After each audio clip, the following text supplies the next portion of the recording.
പ്രശസ്ത കവിയും പ്രഭാഷകനും അധ്യാപകനുമായിരുന്ന doctor K Ayyappa Panicker ഓർമ്മയായിട്ട് ഇന്ന് 18 കൊല്ലം തികയുന്നു. മലയാള കവിതയെ ഉത്തരാധുനികതയിലേക്ക് കൈപിടിച്ച് നടത്തിയ കവിയായിരുന്നു അയ്യപ്പ പണിക്കർ. വിമർശനവും ആക്ഷേപഹാസ്യവും ആ കവിതകളുടെ മുഖമുദ്രയായി.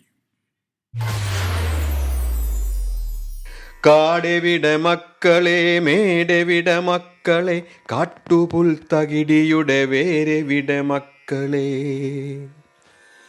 കാട്ടുപൂഞ്ചോലയുടെ കുളിരെവിടെ മക്കളെ. കലുഷിതമായ കാലത്തിന്റെ സംഘർഷങ്ങൾ കവിതയ്ക്ക് വിഷയമാക്കിയ കവി വെറുമൊരു മോഷ്ടാവായോരെന്നെ കള്ളനെന്നു വിളിച്ചില്ലേ ആക്ഷേപഹാസ്യത്തിലൂടെ നമ്മെ ചിരിപ്പിക്കുകയും ചിന്തിപ്പിക്കുകയും ചെയ്തു. വെറുമൊരു മോഷ്ടാവായോരെന്നെ കള്ളനെന്നു വിളിച്ചില്ലേ, താൻ കള്ളനെന്നു വിളിച്ചില്ലേ. കുരുക്ഷേത്രം എന്ന കവിതയിലൂടെ മലയാള കവിതയിൽ ആധുനികതയ്ക്ക് തുടക്കമിട്ടു.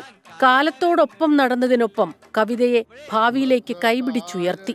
വൃത്തനിബദ്ധമായ കവിതകളിൽ നിന്ന് പരീക്ഷണങ്ങളിലൂടെ ഗദ്യ കവിതകളിലേക്കും കാർട്ടൂൺ കവിതകളിലേക്കും കടന്ന പ്രതിഭ.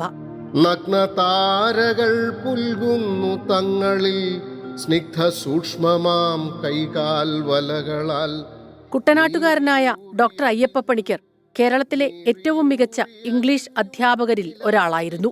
ഭാഷയിലും സാഹിത്യത്തിലും നൽകിയ സംഭാവനകൾ മുൻനിർത്തി രാജ്യം പത്മശ്രീ പുരസ്കാരം നൽകി ആദരിച്ചു.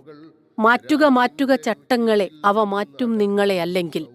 കാലത്തിനതീതമായി മുഴങ്ങിക്കേൾക്കുന്ന വരികൾ, എന്നും പ്രസക്തമായ വരികൾ.